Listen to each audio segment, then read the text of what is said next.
नमस्कार विद्यार्थी मित्रों, फरीथी तमारुं स्वागत है अपनी यूट्यूब चैनल पर। अने आजे आपणे जे धोरण 11 नी अंदर जे चैप्टर नंबर 1 है एना तीजा लेक्चरनी अंदर आपणे जोवानुं छे सजीव विश्वमां विविधता, लिविंग वर्ल्ड जे छे एनी अंदर बायोडायवर्सिटी, जैव विविधता शुं छे। ओके, एक बेसिक वस्तु है कि ज्यारे आपणे आपणी आजुबाजु नजर करीए त्यारे आपणने केटला बधा सजीवो जोवा मळे छे।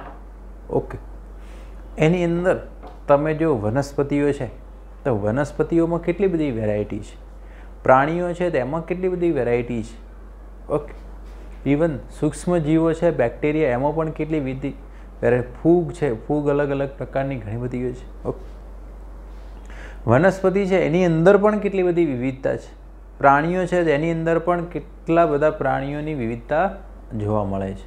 ओके, तो आ बधुं शुं कहेवाय? सजीवोमां जे जोवा मळती विविधताने कहेवाय जैव विविधता। ओके, हवे एनी अंदर आम जोवामां आवे तो अत्यार सुधी लगभग 17 થી 18 लाख जातिओ ओळखाय छे। अत्यार सुधी केटली जातिओ ओळखाय छे? 17 થી 18 लाख जातिओ ओळखायेली छे। ओके, आटली जातिओ ओळखायेली छे।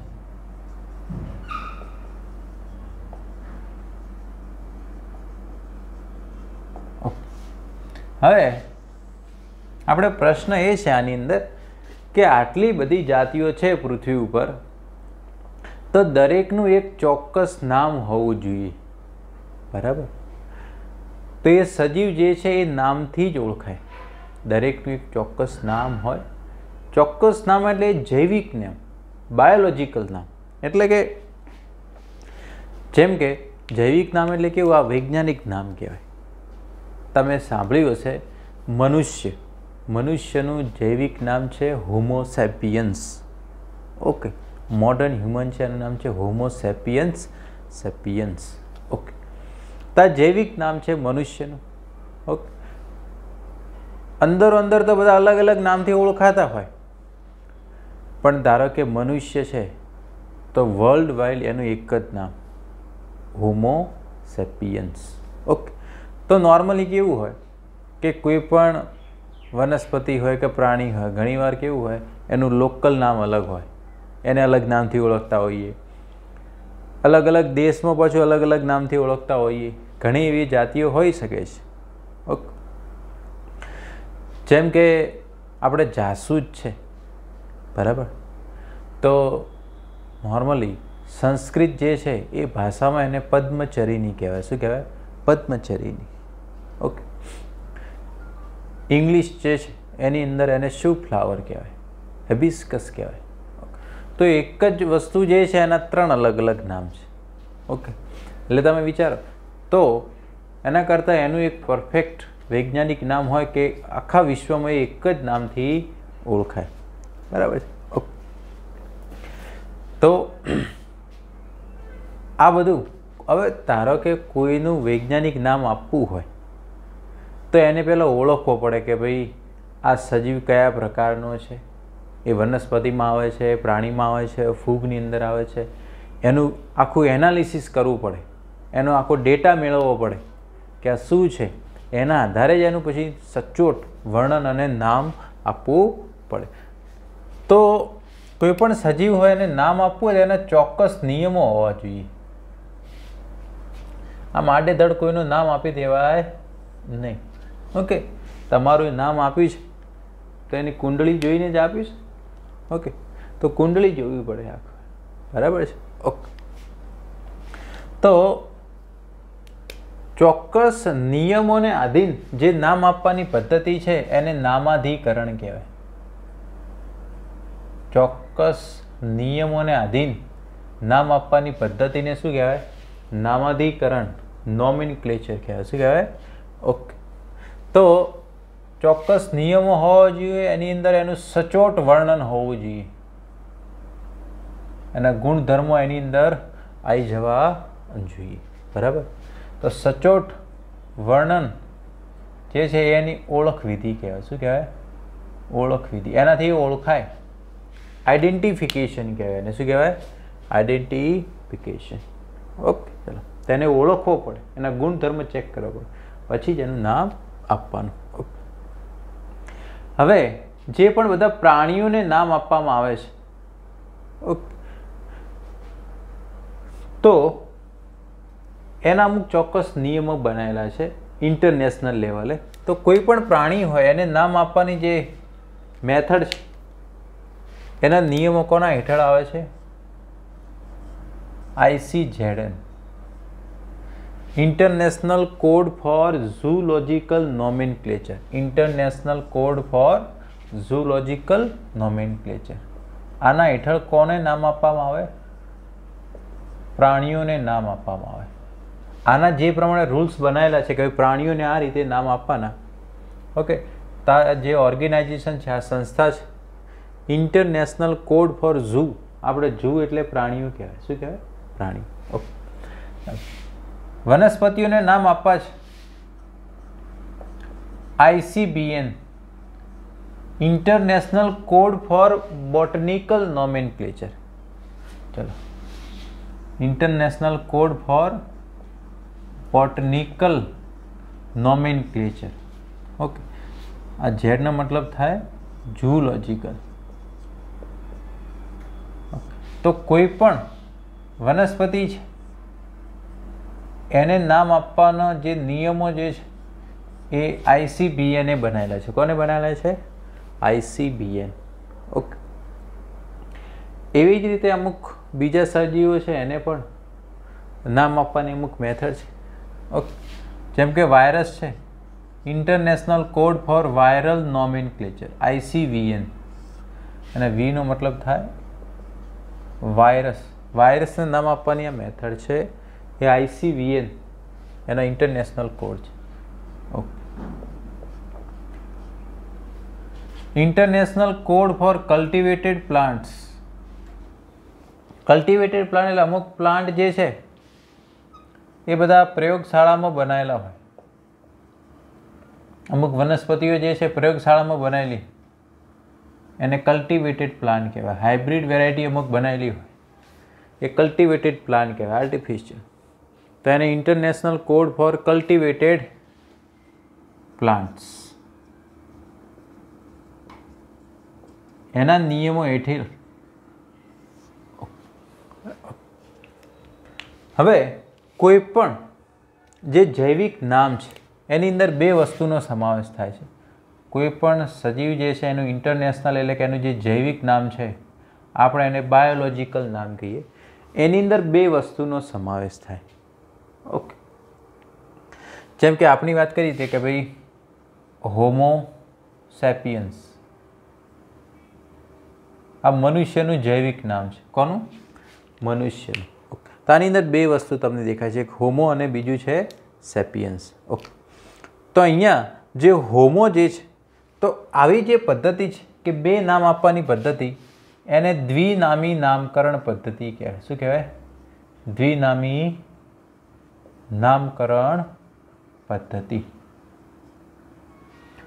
આ જે બે નામ છે એમાં પહેલો જે શબ્દ છે એ જે છે એ એનું જીનસ એટલે વંશગત નામ કહેવાય.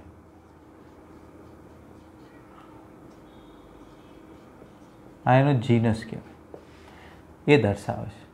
ઓકે. એની પ્રજાતિ કહેવાય. શું કહેવાય? હોમો એ આપણી પ્રજાતિ કહેવાય. સેપિયન્સ જે છે આ જાતિ સંકેત પ્રત્યય કહેવાય. એટલે સેપિયન્સ એ આપણી જાતિ છે. આપણી જાતિ કઈ? સેપિયન્સ. આ સ્પીસીસ, આનો મતલબ શું થાય? સ્પીસીસ. ઓકે. તો આવી જે સિસ્ટમ છે દ્વિનામી નામકરણ આપવાની પદ્ધતિ, એ નામકરણ પદ્ધતિ આપવાવાળો વૈજ્ઞાનિક જે છે Carolus Linnaeus. Carolus Linnaeus. Okay. હવે લિનિયસ જે છે ને એનું પહેલાં નામ કેવું હતું? કાર્લ વોન લિનિયસ હતું. શું હતું? આનું પહેલાં નામ હતું કાર્લ વોન લિનિયસ. ઓકે. એણે આ મેથડ આપી દ્વિનામી નામ, કે કોઈ પણ સજીવ છે એનું વૈજ્ઞાનિક નામ આ રીતે અપાય. એકમાં પહેલો જે છે એનું પ્રજાતિ અને બીજા લખવાનું જાતિ. ઓકે. જેમ કે આપણે એક ઉદાહરણ આપીએ બીજું, જેમ કે આંબો છે, મેંગો, એનું જૈવિક નામ છે મેન્જીફેરા ઇન્ડિકા. એનું વૈજ્ઞાનિક નામ શું છે? મેન્જીફેરા ઇન્ડિકા. તો આની અંદર તમને ખ્યાલ છે આ બે નામ છે, એક મેન્જીફેરા છે ને બીજું ઇન્ડિકા. આ મેન્જીફેરા શું દર્શાવે છે? એ પ્રજાતિ કહેવાય, અને આ જે છે આ જાતિ દર્શાવે. શું દર્શાવે છે? આને કહેવાય દ્વિનામી નામકરણ. ઓકે. તો આવી સિસ્ટમ ગોતી કાઢી કેરોલસ લિનિયસ. એટલા માટે જે કેરોલસ લિનિયસ જે છે એને દ્વિનામી નામકરણ પદ્ધતિ છે એના પિતા તરીકે પણ ઓળખવામાં આવે, ફાધર ઓફ બાયનોમિયલ નોમેનક્લેચર.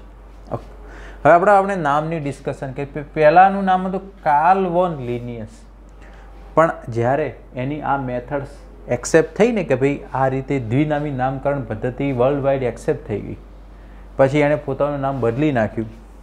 કાર્લ વોનના બદલે એણે શું કરી નાખ્યું? Carolus Linnaeus. એટલે આમાં પણ કેટલા નામ આવ્યા?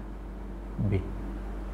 આ એની મેથડ સક્સેસફુલ ગઈ ને પછી એણે પોતાનું નામ બદલ્યું, Karl von લિનિયસમાંથી Carolus Linnaeus. Okay. હવે આપણે જે જૈવિક નામ છે એને આપવાના જે નિયમો કયા કયા હોય એ આપણે ભણીશું. બાયોલોજિકલ નામ જે છે એને આપવાના નિયમો, એના વિશે આપણે ચર્ચા કરી.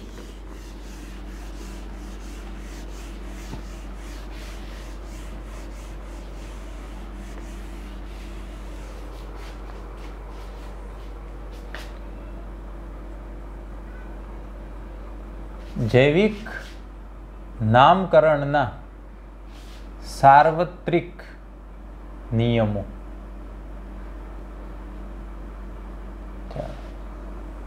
કોઈ પણનું વૈજ્ઞાનિક નામ આપવું હોય તો સૌથી પહેલો નિયમ છે એમને લેટિન ભાષામાં લખવા પડે. શેમાં લખવા પડે? લેટિન ભાષા. ઓકે. લેટિન એ મૃત ભાષા છે, ડેડ લેંગ્વેજ. બરાબર છે? તને લેટિન ભાષામાં લખવા પડે. જે ડેડ લેંગ્વેજ હોય કોઈ દિવસ બદલાય નહીં, એટલે હંમેશા કોઈ પણ વસ્તુ બદલાય નહીં એ લેંગ્વેજમાં જ લખવા પડે. બરાબર છે? એટલે લેટિન એ મૃત ભાષા છે, મૃત ભાષા કદાપી ચેન્જ થાય નહીં. ઓકે. એટલે લેટિન ભાષાની અંદર એ લખવામાં. ઓકે. એટલો ખ્યાલ આવી ગયો. જે પણ વૈજ્ઞાનિક નામ છે, જૈવિક નામ છે, એમાં આપણે પ્રથમ શબ્દ જે છે એ પ્રજાતિ દર્શાવે છે. પ્રથમ શબ્દ શું દર્શાવે છે? બરાબર છે? અને જે બીજો શબ્દ જે છે એ જાતિ દર્શાવે છે. શું દર્શાવે છે? એ સ્પીસીસ દર્શાવે છે. ઓકે. જેમ કે મેન્જીફેરા ઇન્ડિકા, તેમાં મેન્જીફેરા પ્રજાતિ છે, ઇન્ડિકા શું છે? જાતિ છે. ઓકે. ચલો. હવે જ્યારે આપણે વૈજ્ઞાનિક નામ હસ્તલેખિત કરતા હોઈએ, આપણે કેવું હોય કે નોર્મલ કોઈ બુકની અંદર લખતા હોય, અત્યારે ધારે કે હું લખું હસ્તલેખિત કહેવાય, અને બીજું એક કેવું હોય કે આપણે કોમ્પ્યુટરમાં ટાઈપ કરતા હોઈએ. બરાબર? અલગ અલગ. તો જ્યારે આપણે હસ્તલેખિત જૈવિક નામ કરતા હોઈએ કે જ્યારે પણ આપણે કોઈ પણ જૈવિક નામ જે છે એ હસ્તલેખિત હોય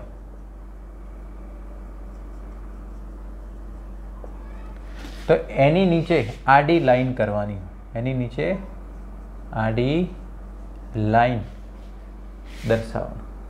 આડી લાઈન જે છે એનો મૂળ ઉદ્ભવ એ ઇટાલિક દર્શાવે છે. શું દર્શાવે છે? ઇટાલિક દર્શાવે. એટલે કઈ રીતે? ધારો કે આપણે ધારો કે કોઈ વૈજ્ઞાનિક નામ લખીએ, ધારો કે મેન્જીફેરા ઇન્ડિકા, બરાબર? આને આ રીતે લખવાનું, મેન્જીફેરા ઇન્ડિકા, આ રીતે. હસ્તલિખિત તો અહીંયા આડી લાઈન કરી દેવાની, અહીંયા પણ આડી લાઈન કરી દેવાની.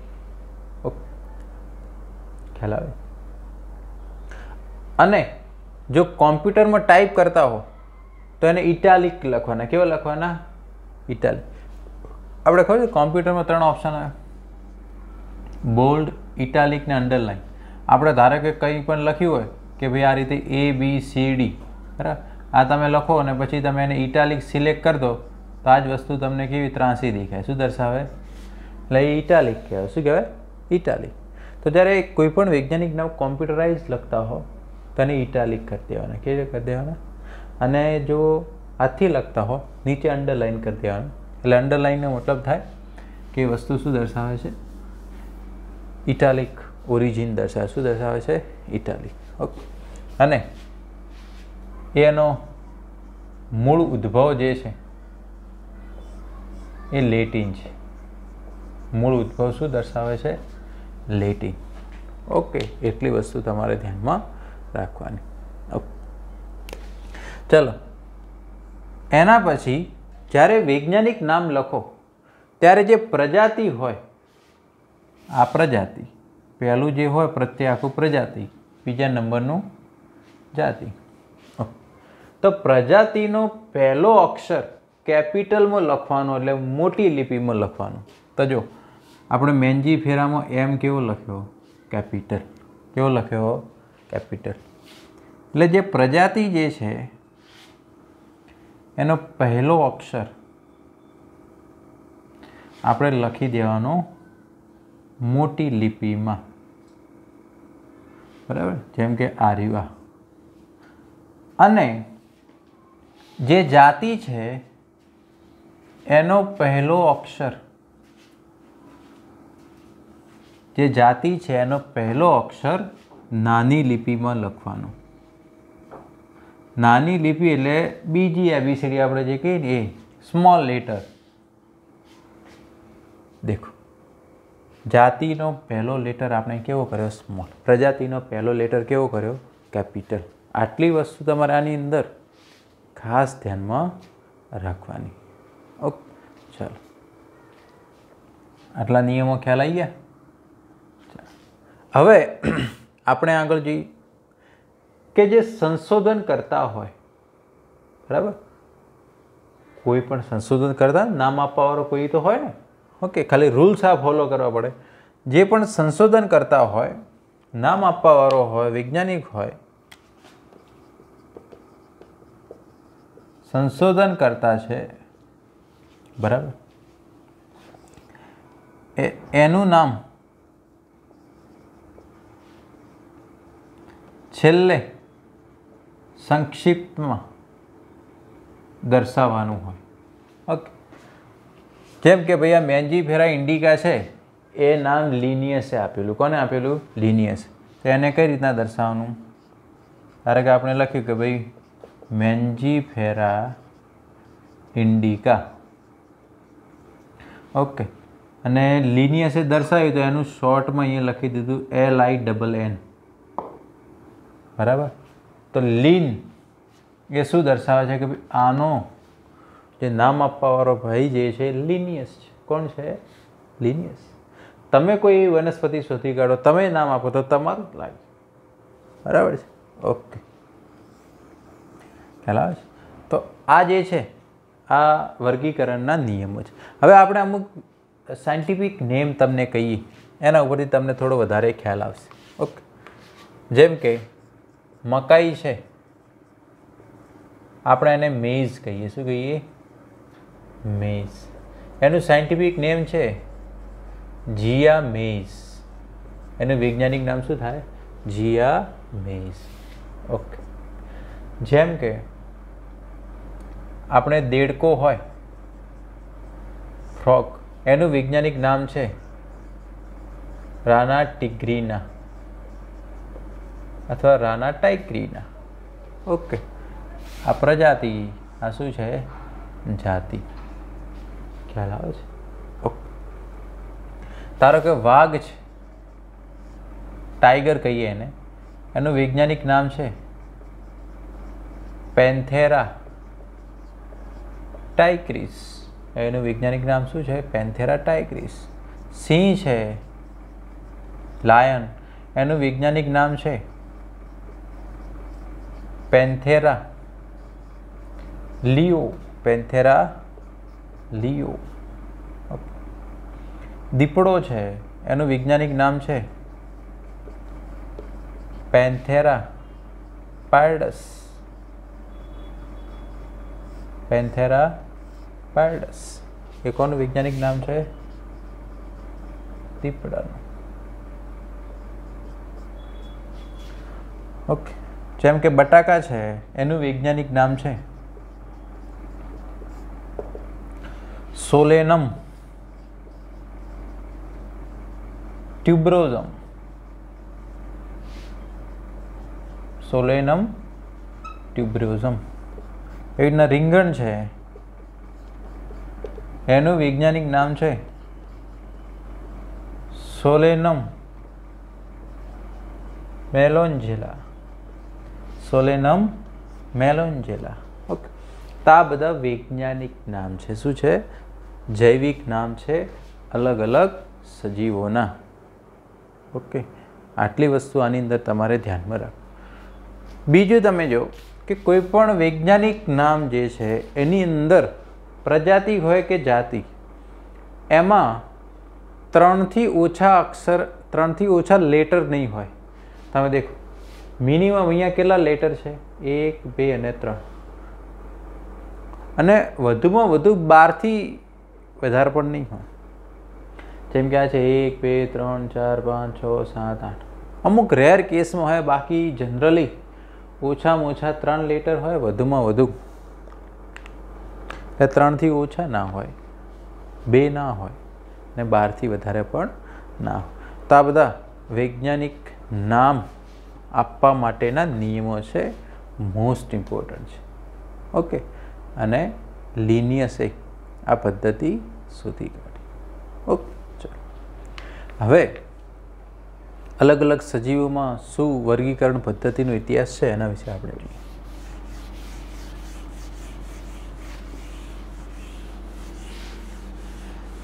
હવે દેખો, પૃથ્વી ઉપર સજીવો કેટલા બધા? ઘણા બધા. આપણે 17 થી 18 લાખ કીધા. હવે એવું હોઈ બી શકે કે ભાઈ બધાને નામ આપવું શક્ય નથી.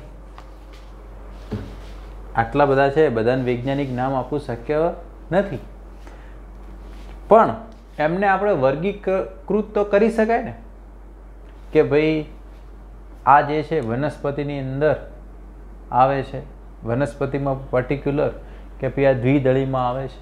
ઓકે, ધારો કે કોઈ પ્રાણી હોય તો કે ભાઈ પ્રાણીઓમાં સસ્તન વર્ગનું પ્રાણી છે, એ રીતના એને વર્ગીકૃત તો કરી શકાય છે. તો હવે આપણે કોઈ પણ સજીવ હોય ને વર્ગીકરણ કઈ રીતના કરી શકાય? જેમ કે આપણે વાત કરી કે ભાઈ આપણે મનુષ્ય છીએ, બરાબર? એમાં કે આપણે સેપિયન્સ એ આપણું શું છે?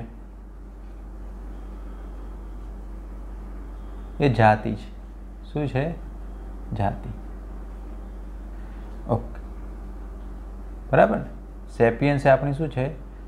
જાતિ. હોમો શું છે? એ આપણી પ્રજાતિ છે. હોમો શું છે? આપણી પ્રજાતિ. ઓકે. હવે જે પ્રજાતિ હોય, બરાબર, જે પ્રજાતિ હોય, ઓકે, એની ઉપર કુળ આવે. શું આવે? કુળ. એને ફેમિલી કહેવાય. તો આપણી જે કુળ જે છે એ હોમોનિડી છે. શું છે? હોમોનિડી. કુળ છે એની ઉપર ગોત્ર આવે. આપણું જે ગોત્ર જે છે એ પ્રાઇમેટા છે. શું છે? ગોત્ર છે એની ઉપર વર્ગ આવે. આપણો જે વર્ગ જે છે આપણે સસ્તન સમુદાયના પ્રાણીઓમાં આવીએ. શેમાં આવીએ? સસ્તન. વર્ગની ઉપર સમુદાય આવે. આપણે મેરુદંડી સમુદાયના પ્રાણીઓ છે. સમુદાયની ઉપર સૃષ્ટિ આવે. શું આવે? સૃષ્ટિ. આપણે પ્રાણી સૃષ્ટિમાં આવીએ. શેમાં આવીએ? ઓકે. તો આખી કુંડળી આવી ગઈ આપણી, બરાબર. આ બધું વર્ગીકરણ કહેવાય. શું કહેવાય? એટલે કોઈ પણ સજીવ છે કે ભાઈ એની સૃષ્ટિ કયું છે, એનું સમુદાય કયું છે, એનું વર્ગ કયું છે, ગોત્ર કયું છે, એનું કુળ કયું છે, કદાચ વૈજ્ઞાનિક નામ ના આપી શકીએ પણ એને પર્ટિક્યુલર કોઈ વર્ગ કે એની અંદર પણ મૂકી શકાય છે, બરાબર. ઓકે. તો આ બધું જ સજીવોના લક્ષણો ઉપર આધાર રાખે કે કઈ રીતે છે, કઈ કેટેગરીમાં આવે છે, એ બધું આની અંદર ધ્યાનમાં રાખવું પડે. ઓકે. તો પ્રથમ કક્ષાએ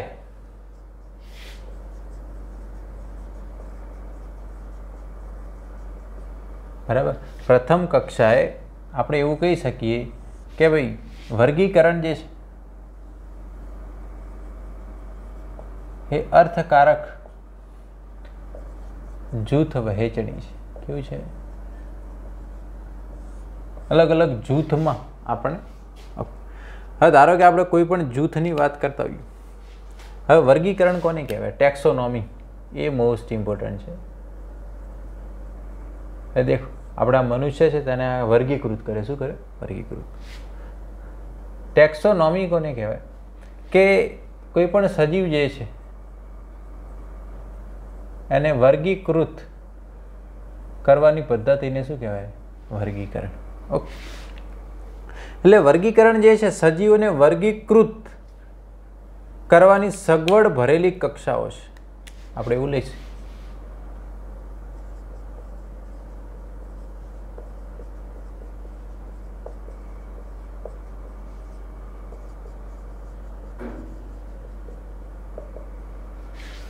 સજીવોને વર્ગીકૃત કરવાની સગવડ ભરેલી કક્ષાઓ. ઓકે. આ બધી કક્ષાઓ. શું કહેવાય? કક્ષાઓ. ઓકે. ચાલો,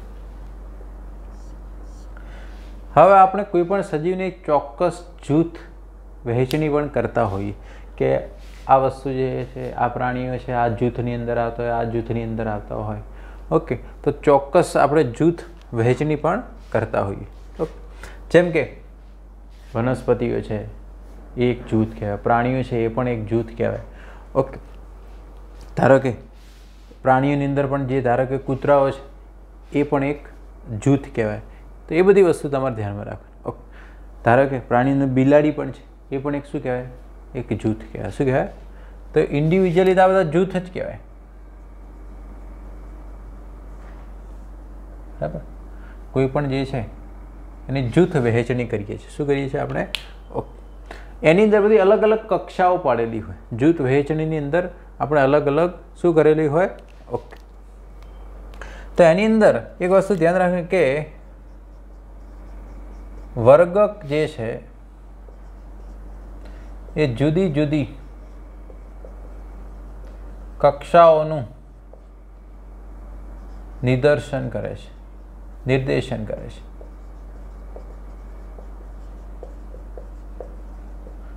વર્ગક એટલે ટેક્સોન કહેવાય. શું કહેવાય? ઓકે. દેખ, હવે દેખો, આ પણ વર્ગક કહેવાય, આ પણ વર્ગક કહેવાય, આ પણ વર્ગક કહેવાય, આ એક વર્ગક કહેવાય, આ વર્ગક કહેવાય, આ પણ વર્ગક કહેવાય, અને આ પણ શું કહેવાય? વર્ગક કહેવાય. એટલે વર્ગક જે છે જુદી જુદી કક્ષાઓનું નિર્દેશન કરે છે. વર્ગક શું કરે છે? જુદી જુદી કક્ષાઓનું નિર્દેશન કરે છે. એને વર્ગક કહેવાય. શું કહેવાય? વર્ગક. હવે કોઈ પણ સજીવ હોય આપણે એનું વર્ગીકરણ કરીએ.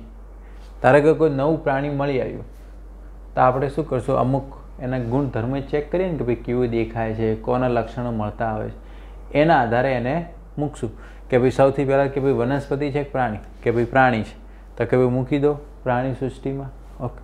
પછી તો કે હવે કયા સમુદાયમાં આવશે? તો 11 સમુદાય છે. કેટલા છે? અલગ અલગ 11. ઓકે. એની અંદરથી કયા સમુદાયમાં આવે છે? તમે ધોરણ 9ની અંદર થોડાક ભણ્યા છો, જેમ કે સછિદ્ર છે, કોષ્ટાંત્રી છે, પૃથુકૃમિ છે, સૂત્રકૃમિ છે, નુપુરક, સંધિપાત, ઓકે, સામી મેરુદંડી છે, મેરુદંડી છે, શૂળત્વચી છે, ઓકે, મૃદુકાય છે. એમાંથી કયા સમુદાય? ઓકે. એના પછી કયા વર્ગમાં આવે છે, કયા ગોત્રમાં આવે છે, કયા કુળમાં આવે છે, તો આપણે એનું વર્ગીકરણ કરશું. શું કરશું? વર્ગીકરણ કરશું. તો આપણે એનું કઈ રીતના વર્ગીકરણ કરવાનું? તો કે ભાઈ કોઈ પણ વનસ્પતિ હોય તેની બાહ્યાકાર વિદ્યાને આધારે, બાહ્યાકાર એટલે કેવું દેખાય છે, મોર્ફોલોજીકલ સ્ટ્રક્ચર, બરાબર, એના મૂળ કેવા છે, એના પ્રકાર કેવા છે, એનું પર્ણ કેવું છે, આ શું કહેવાય? એના આધારે વર્ગીકરણ કરવાનું.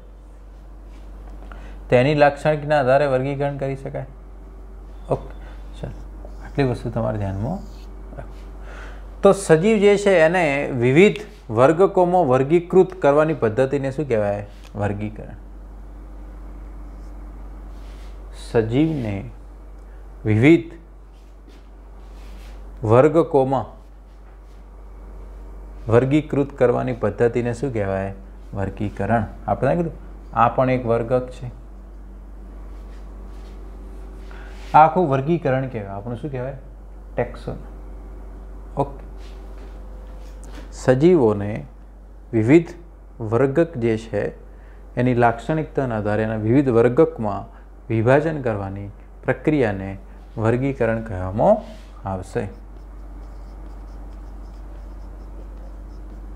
સજીવોને વિવિધ વર્ગકોમાં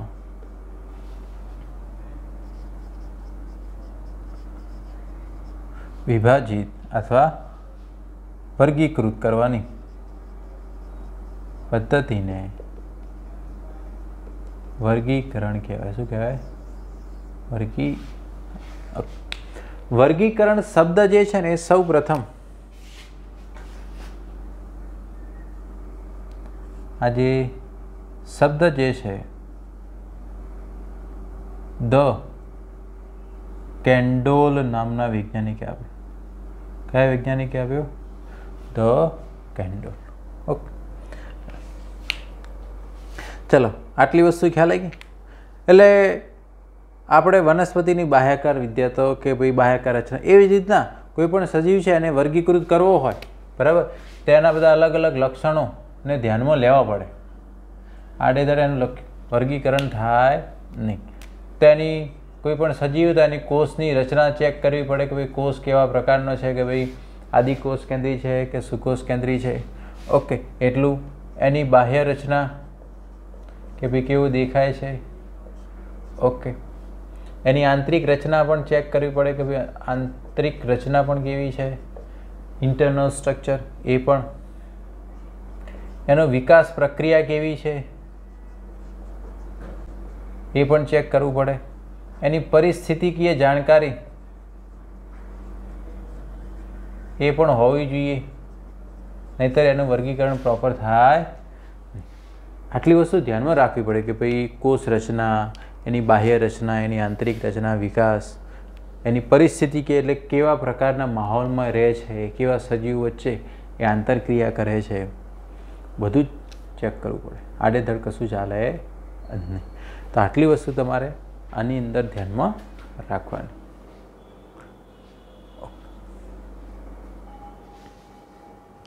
હવે આપણે જે વર્ગીકરણ પદ્ધતિ જે છે એનો થોડો ઇતિહાસ જોઈ લઈએ કે શરૂઆતમાં ભાઈ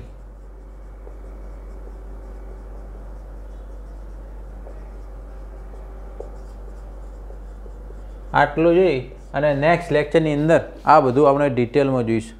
વર્ગીકરણની અલગ અલગ કક્ષાઓ. ઓકે, બધી કક્ષાઓ કહેવાય. હવે વર્ગીકરણ જે છે એ કંઈ નવી બાબત નથી. આપણે એક સિમ્પલ વર્ગીકરણ કહીએ ને ભાઈ, કોઈ પણનું વર્ગીકરણ કરીએ ને એટલે આમ આડે સિસ્ટમેટિક વર્ગીકરણ કેવું. ઓકે, આપણે ધારો કે રસોડો હોય એની અંદર વાસણ જ તમે ગોઠવો તો એક જ પ્રકારના સજીવો, જેમ એક જ પ્રકારના વાસણ હોય તો એક પ્રકાર, થાળી હોય તો બધા એક જગ્યાએ બધી થાળી, વાટકો હોય તો એ વાટકો, ચમચી હોય તો ત્યાં ચમચી. તો આ શું છે? વર્ગીકરણ, પણ આમ સિસ્ટમેટિક છે. તો મનુષ્ય જે છે શરૂઆતથી જ ક્યાંક ને ક્યાંક આ પ્રકારની વર્ગીકરણ પદ્ધતિ જે છે એનો ઉપયોગ કરતો આવ્યો છે. એટલે કોઈ જૂની બાબત નથી, બરાબર. એટલે જૂનેથી જ આ બધું ચાલતું આવ્યું છે, એના માટે કંઈ નવું છે નહીં. હવે મનુષ્ય જે છે એ ખાલી સજીવોને ખાલી વર્ગીકૃત કરવો એ પૂરતું જ એનું ધ્યાન નથી, પણ એણે શું કર્યું, એમની વચ્ચે સંબંધો, સજીવો જે છે એની વચ્ચેના સંબંધો